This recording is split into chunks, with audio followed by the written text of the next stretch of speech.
सिद्धेभ्यः ओम नमः सिद्धेभ्यः ओम नमः सिद्धेभ्यः। मंगलम भगवान वीरो मंगलम गौतमो गणी मंगलम कुंद कुंदाद्यो जैन धर्मोस्तु मंगलम सर्वमंगल मांगल्यम सर्वकल्याणकारकम प्रधानम सर्वधर्माणां जैनम जयतु शासनम जैनम जयतु शासनम। वंदितु सर्वसिद्धि ध्रुवमचलमणोभवं गतिं पते मोक्षामि समय पाहुर मृण्मो सुधि केवली भणितम्। नमः समय साराय स्वानुभूत्या चकाशते चित्स्वभावाय भावाय सर्वभावान्तरच्छिदे।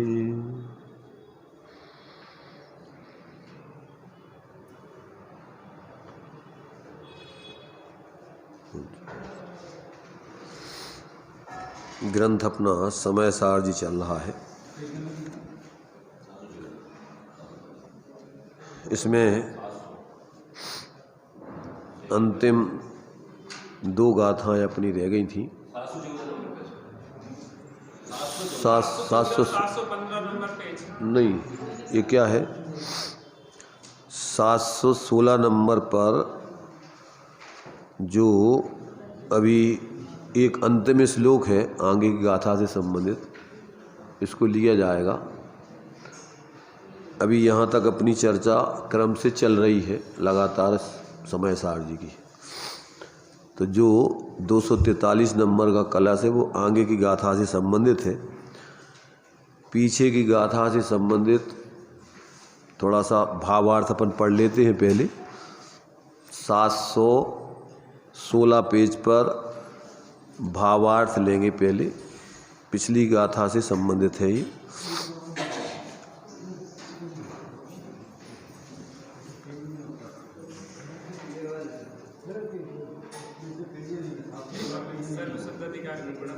भाई बोलो मत, तो बोलो मत, बीच में डिस्टर्ब मत करो। पुस्तकें जमा के पहले रख लो, बीच में फिर डिस्टर्ब नहीं हो।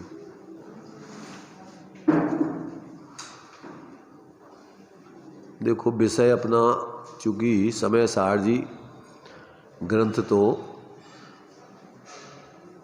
एक प्रकार से जो जीव स्वाध्याय करते हैं लगभग उनके स्वाध्याय में कई बार चल चुका है, चलता रहता है। इस ग्रंथ को अध्यात्म का वर्तमान में सिरमौर ग्रंथ मानते हैं, सर्वश्रेष्ठ ग्रंथ है। इस एक ग्रंथ को समझ लेने के बाद मैंने एक दृष्टि से विचार किया जाएगा तो आत्मकल्याण करने वाले के लिए अन्य कुछ भी और समझना बाकी नहीं रह जाता है। जो भी आत्महितार्थी जीवों के लिए समझना जरूरी है, संक्षेप में प्रयोजनभूत बातों को, उन सब बातों को आचार्य देव ने यहाँ पर संक्षेप में और विस्तार में दोनों तरीके से ले लिया है। 12 नंबर तक की गाथा में तो संक्षेप रुचि वालों को पूरा समय सार कह दिया। आचार्य जयसेन कहते हैं कि जो लोग थोड़ी बुद्धि जिनकी प्रखर है और संक्षेप में बात को समझ लेते हैं तो उनके लिए तो 12 गाथाएं काफ़ी है, उसमें पूरा समय सार आ गया। समय सार में अपने लिए आचार्य देव कहते हैं कि हम जिस एकत्व भक्त आत्मा को भूल कर के ये जीव इस संसार में भटक रहा है, पर में मूर्छित होकर परभाव करते हुए यानी पराश्रित भावों में जीते हुए ये जीव निरंतर दुखी है आज तक इसने अपने स्वा को नहीं समझा और स्वाश्रित जीवन को नहीं जिया, इसलिए ये दुखी है। और इसके अलावा कोई सुखी होने का उपाय किसी को भी नहीं है। जीव मात्र के लिए चर्चा चल रही, कोई जाति पाति संप्रदाय आदि विशेष के लिए कोई धर्म नहीं होता है। धर्म तो जीव मात्र के लिए ही होता है।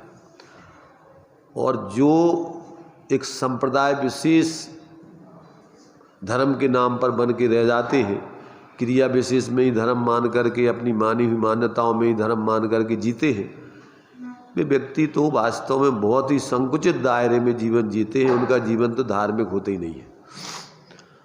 धार्मिक व्यक्ति का जीवन तो बहुत ही विराट सोच वाला होता है, सम्यक सोच वाला होता है, और वो जीव मात्र को स्वरूप से अपने समान समझ करके सभी के प्रति सदा काल अपने जैसी आत्मीयता का व्यवहार रखता है। जो अपन पढ़ते हैं, मैत्री भाव जगत में मेरा, सब जीवों से नित्य रहे। फिर बाद में आता है कि जो जीव कर्म के उदय से बाहर में परेशान हैं, दुखी हैं, अपने स्वरूप को नहीं जानते हैं, तो ऐसे फिर दीन दुखी जीवों पर उर्से करुणा स्रोत बहे। जो लोग धर्म से बिल्कुल बाई हैं, तीव्र कसाए हैं, जो किसी दूसरे की बात सुनना ही नहीं चाहते, ऐसे विपरीत बुद्धि वाले जीवों से अपन को माध्यस्थ रहने की बात है। दीन दुखी जीवों पर उर्से करुणा स्रोत बहे, और दुर्जन क्रूर कुमार ग्रतों पर क्षोभ नहीं मुझको आवे, और साम्य भाव रखूं मैं उन पर ऐसी परिणति। दुर्भाव तो किसी के प्रति करना ही नहीं, उनके प्रति भी वर्तमान में अपन मध्यस्थ रहे, पर हित की तो सबके बारे में सोचें, सभी जीवों का कल्याण हो, सब जीव सुखी हो, कोई जीव दुखी ना रहे। भावना तो अपनी उत्कृष्ट से उत्कृष्ट रहने चाहिए। और चूंकि पारमार्थिक दृष्टि से साधना तो प्रत्येक व्यक्ति अपनी अपनी कर सकता है, दूसरों की साधना नहीं कर सकता है वो, और दूसरों को परमार्थ से करा भी नहीं सकता है। व्यवहार में दूसरों को साधना करने आदि की अपन भावना रख करके उनको व्यवहार से समझा सकते हैं, अगर वो समझना चाहें तो, और नहीं समझना चाहें तो कोई किसी की व्यवस्था समझाने की है नहीं। तो ये बात जब व्यक्ति की समझ में आ जाती है तो उसका जीवन बहुत ही संतुलित होता है। परेशान तो वो किसी हालत में होते ही नहीं है। धार्मिक व्यक्ति परेशान तो होते ही नहीं है। क्यों? कि परेशानी है अपनी मूढ़ता से, अपनी अज्ञानता से, अपनी कसायों से। कोई दूसरा परेशानी का कारण तो है ही नहीं। तो जिसने वस्तु व्यवस्था को समझ लिया, वस्तु स्वतंत्रता को समझ लिया, तो अब उसके लिए परेशानी का तो कोई काम रह ही नहीं जाता है। अनादिकाल से अपन अपनी गलती से परेशान थे, अपने स्वरूप को भूल करके दुखी थे। अब अपने स्वरूप को अपन ने समझ लिया, अब उसका आश्रय करके अपन सुखी होना है, और जितना जितना आश्रय है उतना उतना सुख जीवन में आते ही जाता है, उतनी उतनी आकुलता उसके जीवन में मिटती जाती है। तो अब उसके लिए परेशानी का तो कारण अपनी ही अभी पराश्रित वृत्ति है, और वो स्वाश्रय से दूर हो सकती है, उसके अलावा कोई दूसरा उपाय नहीं। दुख के अभाव करने का एकमात्र उपाय है स्वा को समझकर स्वाश्रय को ग्रहण करना, बस। इसके अलावा और कोई दूसरा उपाय किसी को कभी न था, न है, न होगा। ये इस उपाय को जो जीव नहीं अपनाएगा, अब वो कितना ही रोता गाता रहे, कुछ भी करता रहे, कहता रहे, उससे कोई लाभ नहीं होना। अगर उसके अपने दुख को मिटाना है तो दुख का कारण ऐसे मिथ्यादृग ज्ञान चरण, बस भ्रमत भरत दुख जन्म मरण ताते, इनको तजिए सुजान, उनको समझ करके छोड़ो और स्वाश्रय को ग्रहण करके उसका जीवन, अपने जीवन अपनाओ उसको, बस यही मात्र उपाय है। तो अब इसके लिए लंबी चौड़ी प्रक्रिया नहीं है। अगर व्यक्ति पात्र हो तो मिनटों में इस विधि को समझ करके अपने जीवन में वो सच्चे मार्ग पर चल के आनंदित हो सकता है। अब विचार करो, अपन असंख्यातों त्रियंच सम्यक दृष्टि धर्मात्मा पंचम गुण स्थानवर्ती तक है वर्तमान में, तो उनको किसने धर्मात्मा बनाया? उन त्रियंचों को, नारकियों को, सातों नरकों में असंख्यातों सम्यक दृष्टि है, उनको किसने धर्मात्मा बनाया? बाह्य परिस्थिति तो इतनी प्रतिकूल है, खाने को एक अन्न का दाना नहीं, पीने के लिए एक बूंद नहीं, बात करने के लिए कोई तुम्हारे लिए मित्र नहीं, कोई तुम्हारा आत्मी नहीं, वातावरण इतना गंदा प्रदूषित के जहाँ की भूमि के स्पर्श करने से हजारों बिच्छुओं से भी ज़्यादा तकलीफ होती है। तो वातावरण तो इतना प्रतिकूल, और उस इतने प्रतिकूल वातावरण में भी व्यक्ति अपनी स्वरूप दृष्टि करके वो सम्यक दृष्टि बन के और धर्मात्मा बन सकता है। वहाँ पर भी वो क्या है, अनंत दुख का अभाव करके अपने जीवन में और ऐसे सम्यक दृष्टि बन करके आंशिक सुख का भोग करते हुए यथायुग जीवन जी सकता है। यहाँ तक कि 7वें नरक में कुछ अंतर मुहूर्त छोड़ करके और 33 सागर तक सम्यक दृष्टि रह सकता वहाँ हो करके। जाते समय मिथ्या दृष्टि जाएगा, क्योंकि 7वें नरक में सम्यक दृष्टि, दूसरे नरक से ही नहीं जाते, आते समय वहाँ से सम्यक लेकर के आ नहीं सकता। पर वहाँ पूरे बीच के काल में 33 सागर तक, पीछे के 2 मुहूर्त छोड़, अंतर मुहूर्त छोड़ दो, बाकी समय वो 33 सागर तक सम्यक दृष्टि रह सकता है। अब बताइए आप, अपन बाहर की अनुकूलताओं की माने अपेक्षा रखें और फिर सोचेंगे हम इनसे सम्यक दृष्टि बनेंगे धर्मात्मा, ये व्यवस्था नहीं है अनुकूलताएं बना करके अपन धर्मात्मा बनने की। जिसको धर्मात्मा बनना है, सम्यक दृष्टि बनना है, वो पूर्ण स्वाश्रित व्यवस्था है। वो व्यक्ति की समझ में आ जाती जीवों की, वो किसी भी परिस्थिति का कोई उसके लिए शिकवा शिकायत का काम नहीं रहता है कि अब ये है और वो है, कुछ नहीं। जिसको कार्य करना है सीधे उसने बस संगी पंचेंद्रिय है, उसने वस्तु स्वतंत्रता को समझा, अपने स्वरूप की दृष्टि बनाई अंदर में, और अंदर में उसने अपने निर्विकल्प होकर आत्मानुभूति करके आत्मप्रतीति कर ली। तो इतना सहज और सरल है धर्म कि उसके लिए आदमी को कहीं कुछ जाना ही नहीं, कुछ लेना ही नहीं, कुछ देना ही नहीं। और ये समझ में नहीं आया तो पूरा का पूरा अनादिकाल से पाखंड के अलावा कुछ नहीं है। रोता रहता है, चिल्लाता रहता है, चीखता रहता है, दूसरों को देखता रहता है और दुनिया के पागलपन में लगा रहता है। इसलिए यहाँ पर आचार्य कह रहे कि भैया देखो, ये मार्ग इतना सहज सरल स्वाधीन है कि जीव मात्र, संगी पंचेंद्री पात्र जीव इसको समझ करके जीवन में अपना करके सुखी हो सकता है। तो ये अपन को ये बात अपन को इस समय सार जी ग्रंथ में कि भैया आज तक तुमने जो चीज़ अनुभव की है, परिचय किया है, सुनी है, सुनाई है, हमें उसकी चर्चा नहीं करना, हमें उसमें अपना समय खराब नहीं करना। हम तो तुम्हारे लिए वो बात बताएंगे कि जो आज तक तुमने सुनी नहीं, परिचय किया नहीं, अनुभव किया नहीं, अनुभव करने वालों की संगति की नहीं, हम तुम्हें सिर्फ उस बात को बताएंगे। संक्षेप में समझो या विस्तार में समझो। संक्षेप में समझना है तो थोड़ी सी गाथाओं में ही समझ सकते हो, और अगर विस्तार में समझना है तो उसी का फिर हम भेद प्रभेद करके खुलासा करेंगे। तो आचार्य देव ने इस ग्रंथ में तो एक ही प्रतिज्ञा की है कि हम भैया जिसको तुम आज तक भूले हो, हम तुम्हें उस स्वरूप को बताकर और उसकी श्रद्धा ज्ञान लीनता करने की प्रेरणा देंगे। और अगर उसको समझ के तुम अपने जीवन में उसकी श्रद्धा ज्ञान लीनता जो अपने जीवन में जितनी अपना सकते हो कीजिए शक्ति प्रमाण।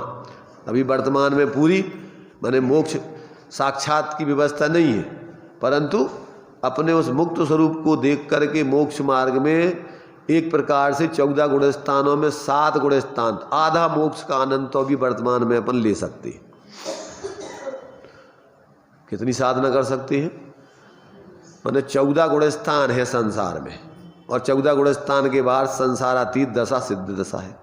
तो 7वें गुण स्थान तक की साधना तो पंचम काल के आखिरी तक व्यक्ति कर सकता है, पर कर पाएंगे बहरहाल जिन जीवों को बिल्कुल प्राणपण से धगत एक ही काम है बस मुझे, और कोई दूसरा लक्ष्य नहीं, कोई दूसरा पक्ष नहीं, कोई दूसरी अपेक्षा नहीं, बस एक ही उनका पक्ष लक्ष्य अपेक्षा हो कि हमें तो सिर्फ अपने स्वरूप आराधना के अलावा कुछ नहीं करना। हमें यहाँ इस दुनियादारी दुकानदारी का कोई लक्ष्य नहीं है, कोई पक्ष नहीं है। तो ऐसा व्यक्ति जो है वो अपना कार्य कर सकता है। तो यहाँ आचार्य देव ने चूँकि अभी अपना लगभग 2-2.5 साल से चल रहा है ग्रंथ, तो अपन अंतिम पड़ाव पर चल रहे हैं यहाँ, जो एक प्रकार से सार रूप में बातें आचार्य देव उपसंहार के रूप में यहाँ बता रहे हैं। माने जो चीज़ जैसे पहले प्रस्तावना में पूरा सार बता देते हैं, फिर विस्तार में पूरा बताते हैं, फिर अंत में एक उपसंहार के रूप में सार बता देते हैं कि कोई ने अगर पूरा नहीं सुन पाया तो उपसंहार में अगर सुन ले तो उतने में ही बस उसका कार्य हो सकता है। जैसे अपन लोग समाचार सुनते ना, पहले मुख्य समाचार, जो लोग ज़्यादा दिमाग वाले होते हैं उनको ज़्यादा नहीं सुनते, वो सुनने में समझ लेते कि क्या आगे क्या इसमें होगा, विस्तार, बस बंद। अब जिनको पूरा सुनना है, समय है जिनके पास, तो पूरे सुनो डिटेल में।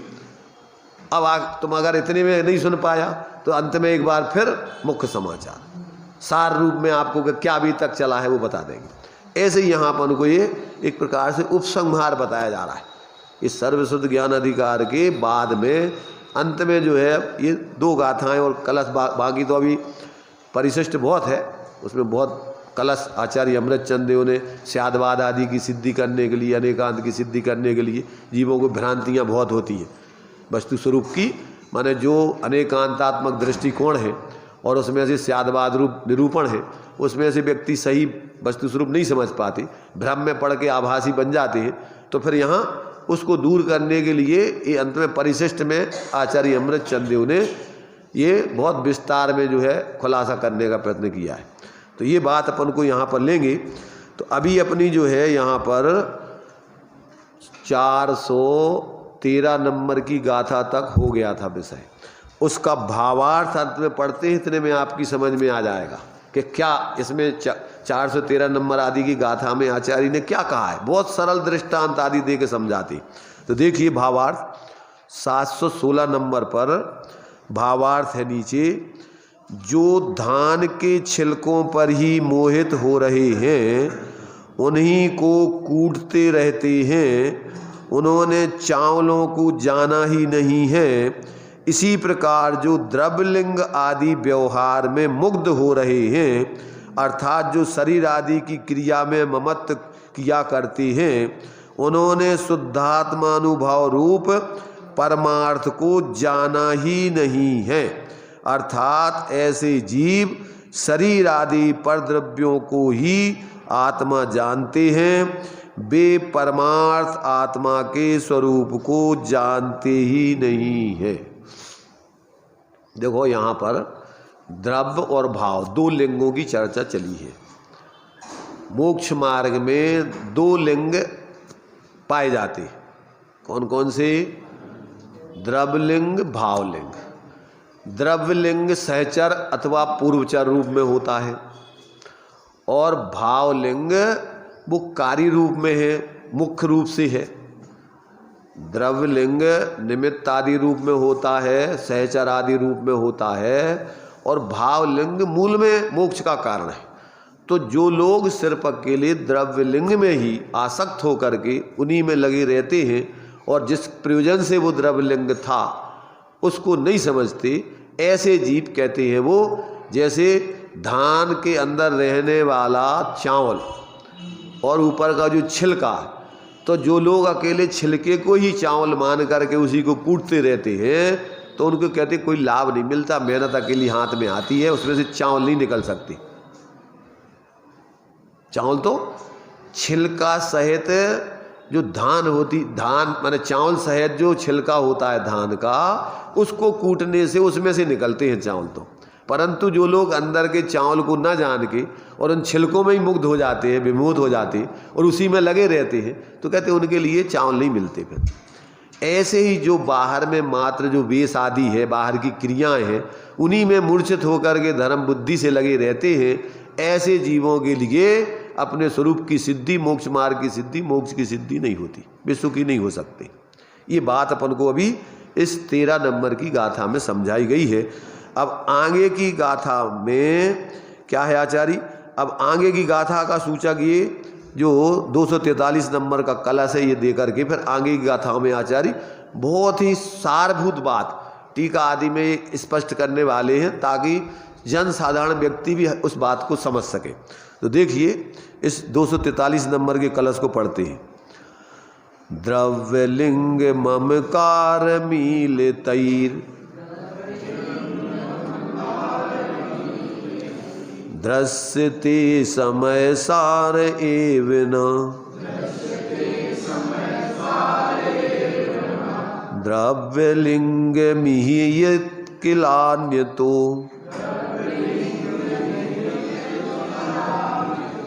ज्ञानमेकमिदमेव हि स्वतः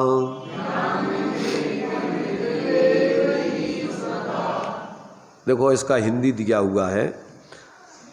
द्रव्य लिंग ममकार मीलितई समय सार एवना दृश्यते। जो द्रव्य लिंग में ममकार के द्वारा अंध यानी विवेक रहित हैं वे समय सार को ही नहीं देखते। यत यही द्रव्य लिंगम किल अन्यतः कारण कि इस जगत में द्रव्य लिंग तो वास्तव में अन्य द्रव्य से होता है। द्रव्य लिंग तो अन्य द्रव्य के आश्रित है। इदम ज्ञानम ए भी एकम स्वतः और मात्र यह ज्ञान ही निज से यानी आत्म द्रव्य से होता है। भावलिंग तो ज्ञानाश्रित आत्माश्रित है और द्रव्यलिंग तो पराश्रित है, शरीर आदि के आश्रित है। इसलिए कहते परद्रव्य के आश्रित जो लोग बाहर में सिर्फ अपने उनकी दृष्टि बाहर में ही है, द्रव्यलिंग पर ही है, उसकी क्रियावादि पर ही है, बाहर के संयोग आदि पर ही है, निमित्तों पर ही है, तो उनके लिए अंदर में अपना ज्ञान स्वरूप आत्मा समय सारभूत उसका अनुभव नहीं होता है, वो उसको नहीं देख पाते। तो ऐसा जो है यहाँ आगे की गाथा में आचार्य देव इसको स्पष्ट करने के लिए पहले सूचना के रूप में कलश है। आगे इसी बात को अब ये आचार्य देव स्पष्ट कर रहे हैं कि जो द्रव्य लिंग में ममत्व के द्वारा अंध हैं उन्हें शुद्धात्म द्रव्य का अनुभव ही नहीं होता है, क्योंकि वे व्यवहार को ही परमार्थ मानते हैं, इसलिए परद्रव्य को ही आत्मद्रव्य मानते हैं। देखो ये तो बहुत स्थूल बात है। अब इसमें अपन को देखो कुछ बातें समझने लायक है। एक तो जो लोग स्वाध्याय करते हैं वे लोग अभी इतनी स्थूल विपरीत मान्यता ज्ञान में उनके समझ में नहीं होती होगी। हमारी तरफ से ऐसा हम विचार कर रहे हैं कि जो लोग शास्त्रों को पढ़ते हैं और जिनके लिए थोड़ा अध्यात्म का निर्णय आदि किया हो तो इतना तो वो समझते हैं कि वास्तव में अपन 6 डाल आदि में ग्रंथों में सरल छोटे छोटे ग्रंथों में पढ़ते हैं जल पय ज्यों जिय तन मेला पे भिन्न भिन्न नहीं भेला तो प्रगट जुदे धन धामा क्यों होए मिल एक सुत रामा। क्या अर्थ होता है इसका? जल पय ज्यों जिय तन मेला, क्या अर्थ होता है इसका?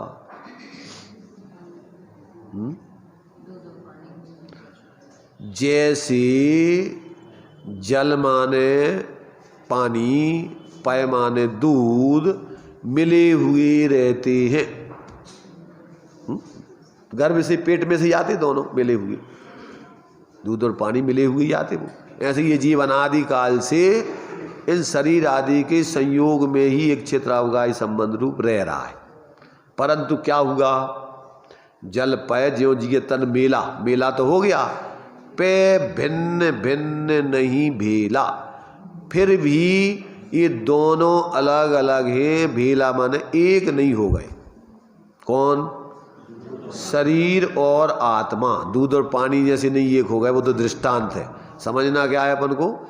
ऐसे ये आत्मा कर्म नो कर्म शरीर आदि के साथ अनादि काल से रह रहा है दूध पानी की तरह। फिर भी क्या हुआ? दूध दूध, पानी पानी। पानी दूध नहीं बन सकता, दूध पानी नहीं बन सकता। ऐसे ही शरीर आत्मा नहीं हो सकता, कर्म आत्मा नहीं हो सकता, और आत्मा शरीर कर्म नहीं हो सकता। क्यों? कि वे पुद्गल है, अजीब है, और ये जीव है। पर पढ़ते ना, तू चेतन और देह अचेतन, यह जड़, तू ज्ञानी, मिले अनादि, यतनते बिछड़े, ज्यों पयरू पानी, रूप तुम्हारा सबसो न्यारा, भेद ज्ञान करना, और जोलो पौरस थके न तोलो, यही काम करना। कौन सा काम करना? भेद विज्ञानतः सिद्धा। आज तक जितने भी जीव सिद्ध हुए हैं वो सब भेद विज्ञान। अब ये ध्यान रखना, इसमें भ्रांति होने की बहुत चांस है। ज़्यादातर लोग क्या करते हैं, क्षयोपशम ज्ञान में जानकारी करके और मान लेते हैं कि हमें भेद विज्ञान हो गया। जानकारी भेद विज्ञान नहीं है। रसगुल्ला के बारे में जानकारी कर लेना, गोल गोल होता है, दूध का मावा का बनता है, रस भरा रहता है, फलाना होता है, सब होता है, तो ये कोई रसगुल्ला का ज्ञान नहीं है। रसगुल्ला का ज्ञान किसे कहेंगे? तुमने खूब समझ लिया, खूब बढ़िया, उसके बारे में पूरी की पूरी डॉक्टरेट कर लो, आप दूसरों को समझाओ तो उनको मुंह में पानी आ जाए रसगुल्ला का, जिनने खाया होगा, परंतु तुम्हें उसके स्वाद के बारे में कुछ नहीं पता कि रसगुल्ला कैसा होता है। ऐसे ही आप समय सार पढ़ लो, प्रवचन सार पढ़ लो, जितने भी ग्रंथ हैं सब पढ़ लो और सब में से समझ लो कि मैं तो एक चैतन्य स्वरूप आत्मा हूँ, इसके अलावा मेरा कुछ नहीं है। परंतु जब तक अंदर में झांक करके निर्विकल्प होकर आत्मा की अनुभूति नहीं करोगे, तब तक तुम्हें आत्मा के बारे में आभास आधा, आत्मा का स्वरूप आभास आधा भी समझ में नहीं आएगा। 11 अंग 9 पूर्व तक का भी धारणा में समझ लेते हैं जो लोग, परंतु स्वाद बिल्कुल नहीं आता उनको। जानकारी ज्ञान नहीं है आत्मा का।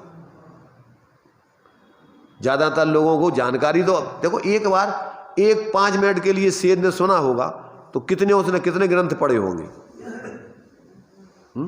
कितनी बार समय सार सुना होगा। उसने समय सार को एक क्षण में अनुभव किया था और अब आगे के लिए उसको शास्त्र पढ़ने की जरूरत नहीं रही। वो सीधे उसी की साधना करते करते और भगवान बन गया 10वें भाव में। वो तो उसकी स्लो साधना थी। अगर उग्र साधना होती तो एक ही भाव में काम होता है। अगर मनुष्य पर्याय का होता और उसके पास उस जाति की पूरी बाहर की व्यवस्था होती तो उसी एक ही भाव में काम हो जाता। और एक भाव में तो क्या, आचार्य ने तो ऐसा लिखा है कि नित्य निगोद माहिते कड़के नर पर्याय पाए सुखदानी, समकितलय अंतर मुहूर्त में और केवल ज्ञान पाए से बदानी, जीवन के परिणामन की अति विचित्रता देखो ज्ञानी। बंध मोक्ष परिणामन ही से, ऐसा कहत श्री जिनवाणी, ताते परिणामन की संभाल में गाफिल मत हो। नेतागिरी का काम मनुष्य पर्याय में बहुत है। हर व्यक्ति जो जानता है वो सिर्फ अपने को समझता, मैं सब जानता हूं, दूसरा कुछ नहीं जानती। इस मनुष्य पर्याय में इतनी बदतर दशा है इस जीव की, अन्य पर्याय में इतनी नेतागिरी नहीं चलती। नरक में तो क्या नेतागिरी करोगे तुम, और स्वर्गों में व्यवस्थित है, नेतागिरी अलग से करने की व्यवस्था नहीं है, वो तो फिक्स व्यवस्था है। इतने चुनाव के आधार पे होती है, वो तो चुनाव करने की व्यवस्था नहीं है आपको। वो तो इंद्र है तो फिक्स से बन गए तुम, तो अब तुम्हारे लाने उनके अधीन रहना पड़ेगा। पर इतने पीटी में से निकला प्रधानमंत्री, चुनाव होते थे, इसे दौड़ में लगी रही रात दिन के, हमारा नंबर लग जाए। हर क्षेत्र में व्यक्ति क्या करता है, यहाँ किसी भी क्षेत्र में आएगा तो यहाँ नेतागिरी के चक्कर में पड़ जाएगा। जबकि आत्मार्थी व्यक्ति इस बाहर के इसमें नहीं पड़ता। वो अरे भाई ये तो थोड़ा सा काल है, इस काल में वैसे ही महाविसंगतियां हैं, विपरीतता हैं, और इसमें अगर तुम ऐसे पुण्य के होते है नहीं कि तुम्हारी सब सुन लेवे। एक ही संप्रदाय के, एक ही परिवार के सदस्यों की एक व्यक्ति की बात कोई नहीं मानता, ध्यान रखना। घर में अपने बच्चों को नहीं समझा सकता व्यक्ति, और समाज की ठेकेदारी नेतागिरी करे अगर तो का दशा होगी बताओ। इसलिए आत्मार्थी व्यक्ति इन प्रपंचों में नहीं उलझता। समय अपने पास कम है, शक्ति कम है, पुण्य का उदय ऐसा है नहीं कि जिसमें तुम्हारी सब कोई सुन ले। इसलिए इसमें तो वही काम करने लायक है जिसमें अपना हित हो जाए। अगर समझ में आ जाए तो अपन अपने स्वरूप की आराधना में समाने में लग जाओ, बाहर में दिखाने में मत लगो कुछ भी। आचार्यों ने बताया जो निधि पाकर निज वतन में गुप्त रह जन भोगते, त्यों ज्ञानी जन ज्ञान निधि पर संग तज के भोगते। उनको समझ में आ गई कि अपने ज्ञान स्वरूप आत्मा ही आनंद का नाथ है और बाहर में अपना कुछ नहीं है, न था न है। भ्रम से हम बाहर में भटकते रहे आज तक, तो अब काय के लाने भटकने। तो ये बात जिसकी समझ में आ जाती है तो ये तो अपन को सिर्फ देखो, कोई व्यक्ति तो ऐसे होते हैं कि एक बार में सुन के उनको लगता है यार यही बात सही है और बस वो अपना काम कर लेते, और कुछ अब और अबे और समझने ई में का लिखो, ऊ में का लिखो, ऊ में का लिखो, समझत रहो। 11 अंगनों पूर्व तक को भी समझत रहो। अगर तुम्हें ऊपर विश्वास आके प्रयोग नहीं करोगे तो धारणा ज्ञान में आपको आ जाए और तुम दूसरों को समझाऊं लगो और तुम कोरे के कोरे बने रहो। भटकने के चांस बहुत हैं। तो इतने ज़्यादातर 3 प्रकार के इस पंचम काल, इस हुंडा और सरपणी काल में नेता मिलेंगे। कौन कौन से? बाहर के त्याग वाले वेशधारी नेता, अविवेकी, मोक्ष यथार्थ नहीं, ज़्यादातर बिरले जीव, क्योंकि इस काल में सम्यक दृष्टि पैदा होते नहीं है, मिथ्यात्व को लेके आते हैं और यहाँ वातावरण सारा गंदा। तो बाहर में थोड़ा त्याग किया और सामान्य जनसाधारण बेचारी भोली जनता बस समझती अरे इससे बड़ा और क्या हो सकता है, तो तुम्हारे लाने तो भी बहुत ऊंचा मानेंगे। और तुम भी अगर अपने को बाहर से ये कह रहा द्रव्यलिंग से तुम मानने लगे अपने को ऊंचे, तो गए काम से। और कुछ लोग बाहर में आज स्थिति है क्षयोपम ज्ञान में आपने जानकारी कर ली और बस मंच पकड़ लो अपन ने नेतागिरी को, तो फिर क्या होगा कि बस फिर अपने लिए जगह जगह अपन बढ़िया अच्छे लच्छेदार दूसरों को भाषण दो और बस लोग समझते बहुत समझता ज्ञानी है। देखो भोली जनता तो कुछ समझती नहीं है। तुम अपनी दुर्गति करोगे अगर तुम अपना मोक्ष मार्ग की सिद्धि नहीं करके इसमें लगे रहोगे तो थोड़ा बहुत जो कुछ पुण्य होगा, बाहर की अनुकूलता मिल जाएगी, मान सम्मान मिल जाएगा, पर उसमें क्या रखा है? आचार्य तो कहते भोग पुण्य फल। अगर पुण्य के उदय में दंभ करोगे तो दुर्गति के पात ज़्यादा होगे। स्वर्गों के देव दूसरे स्वर्ग तक के देव एक इंद्रिय हो जाते, नार की जीव संगी पंचेंद्रिय होते, ध्यान रखना। अन्य लोग भी मानते हैं कि व्यक्ति को दुख में धर्म का स्मरण रखता है और पुण्य के उदय में व्यक्ति दंभ करने लगता है। दुख में सुमरण सब करे और सुख में करे ना कोई, और जो सुख में सुमरण करे तो दुख काहे को। अगर पुण्य के उदय में व्यक्ति धर्म के मार्ग में लगे तो उसके लिए आगे पर पाप की व्यवस्था प्रतिकूलता नहीं आती। तो या तो व्यक्ति को बाहर में थोड़ा सा क्षयोपम ज्ञान करके फिर उसका दम आता है। सबसे पहला मद है ज्ञान का मद। 8 मदों में सबसे पहला मद है, मद जैसा नहीं लगता वो, ज्ञान का मद। ज्ञानम पूजाम कुलम जातिम बल वृद्धि तपो बपू अष्टावासृत मानत्यम इसमय माहुर्गतस्मया।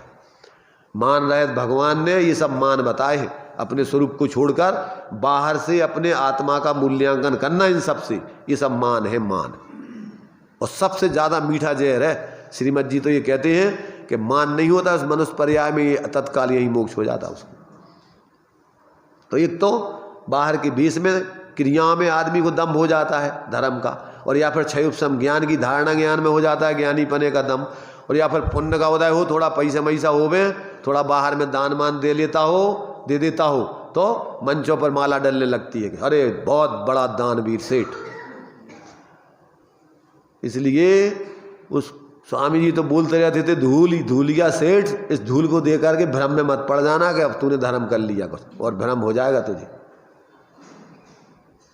मिला है संयोग, उसका सदुपयोग कर, पर निर्माण तरीके से, विनम्रता से, जीवों के प्रति आत्मीयता रख करके, दम्भ से नहीं। समझ लेना कि मैंने इतना दे दिया, मैं बहुत बड़ा हो गया, अब हमारे लिए मान सम्मान मिलने चाहिए। देखो ये 3 प्रकार के वर्तमान काल में मिथ्या दृष्टि नेता मिलेंगे आपको, ज़्यादातर इनकी भीड़ मिलेगी। और देखो धर्मात्मा व्यक्ति तो गुप्त रह करके चुप विरल होते हैं, उनको क्या पड़ी है इस पागलपन में, फालतू के कामों में। इसलिए समय रहते हुए व्यक्ति अगर इन बात को नहीं समझे और इसमें लगा रहे और अंदर में अपने ज्ञान लक्षण से लक्षित अपने उस ऐसे स्वरूप को अंदर में अपने ज्ञान में झुक करके निर्विकल्प आत्मानुभूति नहीं करे तो जीवन में उसकी धर्म नहीं प्रकट होता है। और फिर उसका जो अतीन्द्रिय आनंद आता है वो उसको कहीं जुड़ने नहीं देता है। आत्मानुभूति हो जाने के बाद सम्यक ज्ञान में अनेकांत आ जाता है। वो सारी विवक्षाओं को समझता है, हमारे लिए कौन सा व्यवहार अपनी आत्मा आराधना के अनुकूल है, कौन से लोगों की संगति करना, किन की नहीं करना, उसके ज्ञान में सब आता है। ऐसे ही वो प्रवृत्ति करता है व्यवहार की जिससे अपनी आत्मा आराधना में बाधा नहीं आए। दुनिया के पागलपन में नहीं उलझता वो, मूर्खों की भीड़ में। और मूर्खों में आचार्य तो कहते ज्ञानी के मूर्खों में नेता बनने की अपेक्षा समझदारों के शिष्य बन जाना, उनके नीचे रहना श्रेष्ठ है। और अज्ञानी क्या चाहता है? नेता बनना चाहता है, मूर्खों में नेता बना देता है। वे बेचारे तुम्हारी आगे पीछे झूठी तुम्हारी चापलूसी करते हैं, झूठी बिल्कुल, ध्यान रखना, वे भी समझते हैं इसलिए यहाँ आचार्य कह रहे हैं कि भैया जो लोग इस बाहर में ही देखते रहते हैं, अंदर में उस देखने वाले को नहीं देखते, उसका अनुभव नहीं करते, उसकी श्रद्धा ज्ञान लीनता नहीं करते, वे जीव धर्मात्मा नहीं है। सांप्रदायिक बुद्धि से अपने अपने संप्रदाय में मानी हुई जो कुछ भी क्रियाएं हैं उसमें मान के और अपने संप्रदाय वालों को श्रेष्ठ और खुद को अपने स्वरूप को श्रेष्ठ नहीं, अपने माने हुए लोगों को भी श्रेष्ठ और बाकी सब गलत, और उनके प्रति दुर्भाव और उनके प्रति मोह। प्रेम नहीं, प्रेम तो होता है जिसको अपने स्वरूप का बोध होता है, वही सच्चा प्रेम कर सकता जीवों के प्रति। मोह होता है लोगों को, अपन जो बोलते हैं ना, फैले प्रेम परस्पर जग में मोह दूर पर, तो लोगों को प्रेम नहीं होता है। ध्यान रखना, अपना स्वार्थ साधने के लिए जो एक दूसरे के प्रति जुड़े रहते हैं वे प्रेम नहीं कहलाता है, वो स्वार्थ है। वो तो उनका स्वार्थ साधने में थोड़ी बाधा आती है और 1 मिनट में वो तुम्हारे विरोध में खड़े हो जाते, फिर तुम्हें गाली देने लग जाएंगे, तुम्हारी बुराई करने लग जाएंगे, दूसरों की तुम्हारी निंदा करने लग जाएंगे। बस ये उनका लक्षण है। और जबकि ज्ञानी व्यक्ति तो क्या करता है कि जीव मात्र के प्रति आत्मीयता रख करके कभी दुर्भाव तो करते नहीं है, और निंदा करने से क्या मिलना है। गुणग्रहण का भाव अपन बोलते तो रहते हैं पर रात दिन करते वही है सब। क्या करते हैं? काय का रहता अपना भाव, गुणग्रहण का भाव रहता है क्या? दूसरों पर दृष्टि रहती है। गुणग्रहण का भाव रहे न दृष्टि न दूसरों पर जावे, पर अपना लक्ष्य किधर रहता है?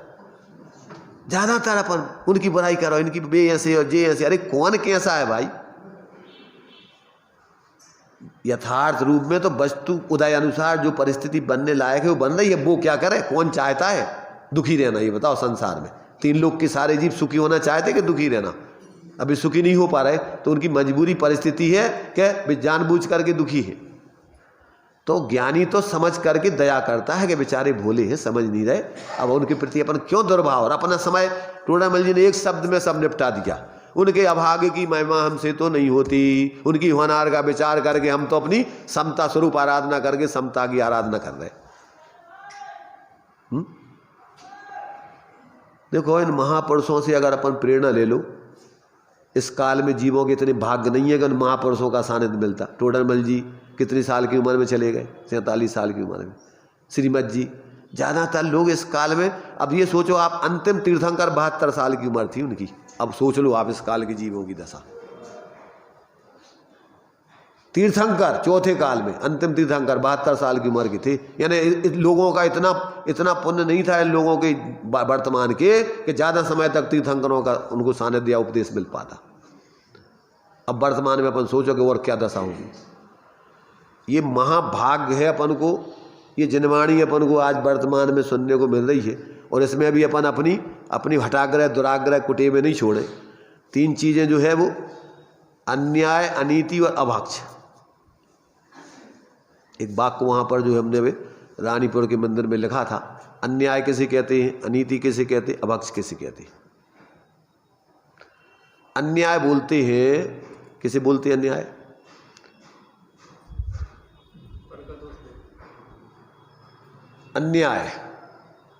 अन्याय बोलते हैं अपने पद के अनुकूल परिवर्तन नहीं करना। ये अपने साथ में अन्याय है। क्या? अपने पद के योग्य परिवर्तन नहीं करना, ये अन्याय है बहुत बड़ा। दूसरों के दोष देखना, ये अनीति है। जनाज्ञा माने तो ऐसी अनीति संभव नहीं है। क्या है?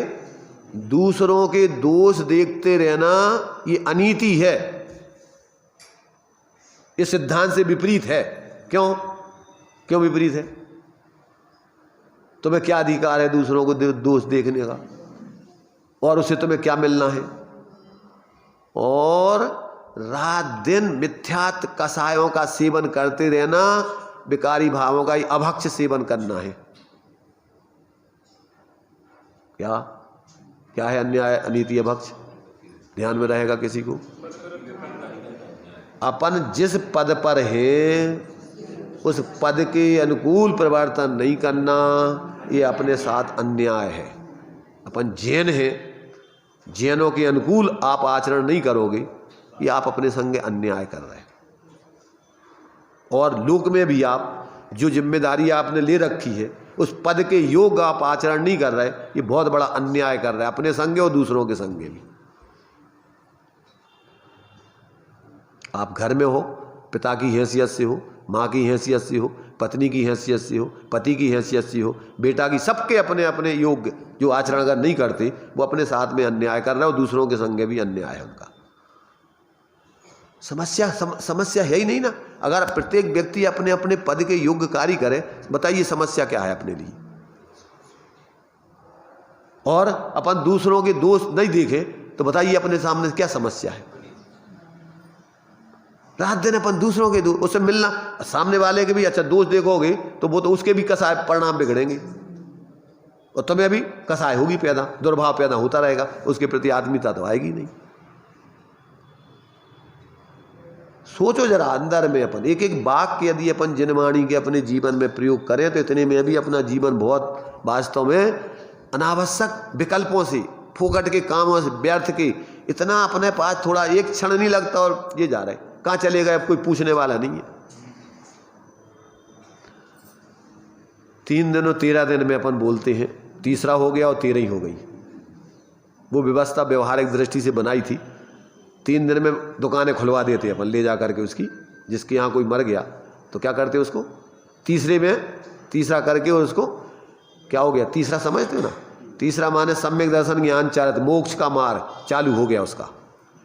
किस संबंधी, उस व्यक्ति संबंधी मोह खत्म होना चालू हो गया। अब दुकान खुल गई माने अब उस संबंधी, उस व्यक्ति संबंधी तुम्हारी अब जो कुछ भी विचारधारा है कब छीण पड़ना चालू हो गई। और 13वें दिन तो 12वां गुणस्थान है छीण मोह।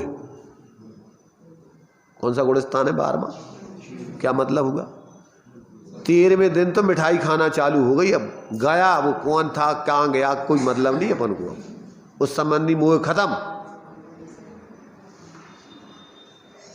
समझ रहे, अपन जो 13 ही है वो 13 ही क्या है, 12वां छीण मोह है, 12वां गुणस्थान, और 13वां गुणस्थान केवल ज्ञान, आनंद, बस आनंद, अब ज्ञान में आनंद। क्या है सब? देखो अब तो वो 13 दिन भी नहीं रुकते कोई, तीसरे ही में कल निपटा देते सब आजकल। वो 13 दिन का भी टाइम नहीं है लोगों के पास। अब तो बहुत जल्दी मोह छीण हो जाता है, पहले तो मोह है ही नहीं है। अब कोई मोह का मतलब अभी लगाव प्रेम की बात है यहाँ तो व्यवहारिकता में। वैसे तो देखो वास्तव में जीवों की व्यवहारिक दृष्टि से भी इतनी दयनीय दशा है। कोई पहले तो इतने बड़े बड़े परिवार, समाज एक दूसरे के प्रति हर खबर सब सुनते देखते थे, आज किसी को कोई मतलब नहीं है। भाड़ में जाओ, हमें क्या करने के, पति पत्नी है तो भी अपनो नौकरी कर रही, भी अपनी नौकरी कर रही, तुम अपनो खाओ, हम अपने, हमारे पास पैसा है, हम ना तुम्हारे अधीन है ना तुम्हारे, पूर्ण स्वतंत्रता है, वस्तु स्वतंत्रता का ज्ञान होगा अपन। बच्चों को एक बच्चा है मुश्किल से उनके लाने नौकर लगा दो, वो पालत रही भी, आजकल प्ले स्कूलें लग गई, उसे छोड़ दो अपने। उनकी भी देखो क्या दशा है, जब प्रेम उनको मिला नहीं, माँ बाप का मिला नहीं, परिवार का मिला नहीं, तो क्या दशा होगी भी, तुम्हारे प्रति कैसे कर्तव्य निर्वाह करेंगे तुमने जब कर्तव्य निर्वाह नहीं किया तो। सोचो भाई सोचो, अपन इतने अंधी दौड़ में भागे जा रहे हैं, पैसा पैसा, मकान मकान मकान, पाद पाद, विक्षिप्त हुए जा रहा है, विक्षिप्त। जरूरत है नहीं है, शरीरों में पच नहीं रहो है? दम है नहीं है, और हम किसी से कम नहीं, सबसे आगे हमारा नंबर होना चाहिए।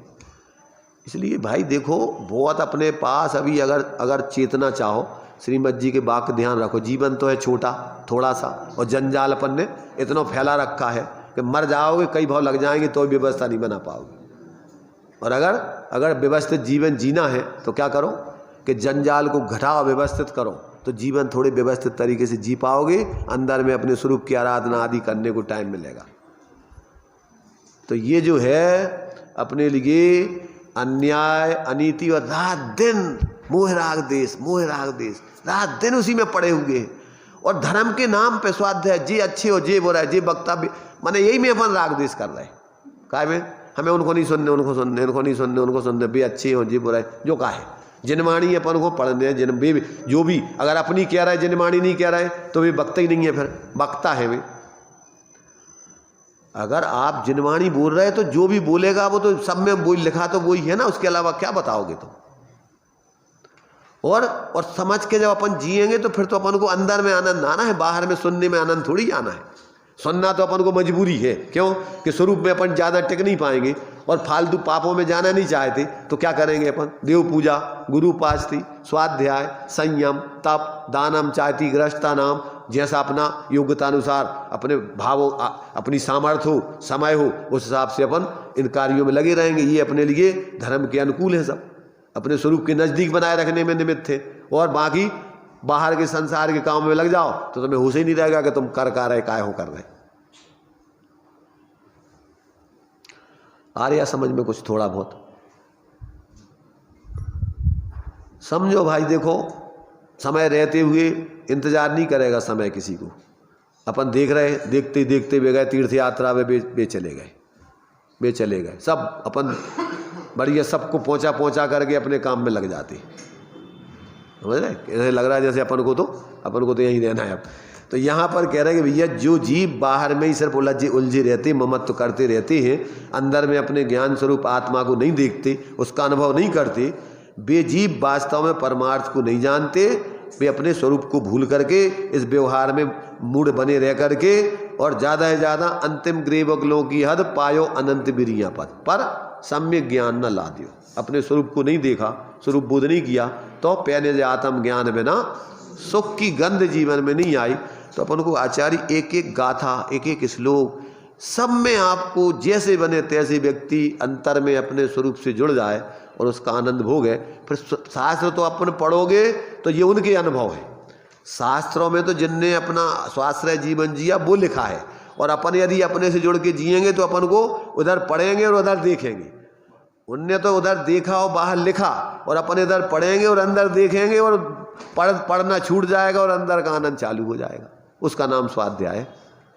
स्वयं को देखना चालू, ये तो निमित्त है शास्त्र अपन को उपदेश। तो वास्तव में तो कार्य तो करना है अपन को अपने अंदर में जुड़ करके। अब वो कार्य जब करो तब तुम्हारे लिए तब लगेगा कि हाँ ये है आनंद जीवन तो वास्तव में। बाकी तो सब रोना ढोना है, रोते रोते में, सोते सोते में, बोझा ढोते में लगे रहो रात दिन उसी में। तो देखिए अभी अपना टाइम हो गया है। अपन थोड़ा सा ये विषय जितना भी अभी इस समय सार जी का रह गया है, ये तो बहुत महान ग्रंथ है। इस ग्रंथ में वास्तव में एक एक गाथा, एक एक श्लोक आचार्य देव ने अंतर में अपने स्वरूप में से निकल करके लोगों को बताने का प्रयत्न किया कि भैया देखो आनंद तो यहाँ है, बाकी कहीं नहीं। चलिए विज्ञान पाठशाला चालू है और आप अपने बच्चों को भेजें, नहीं भेज रहे हैं तो भेजें। और महिलाओं को धन्यवाद देते हैं कि उन्होंने आश्रम जाने की लिस्ट बनाई है। आज करीब 2-3 महिलाएं गई थी और आधा घंटे में भोजन बन गया। तो आप लोग वो जो जुड़े नहीं हैं वो अपने नाम को जुड़वा दें, ताकि ये वीतराग वाणी सबको अच्छी तरीके से मिले और आपका भी मतलब यहाँ भोजन दान में आपको मतलब। अरे अब जी बाद में करिए चर्चा भोजन दान की। चल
ये बोलो परमेश जी भगवान।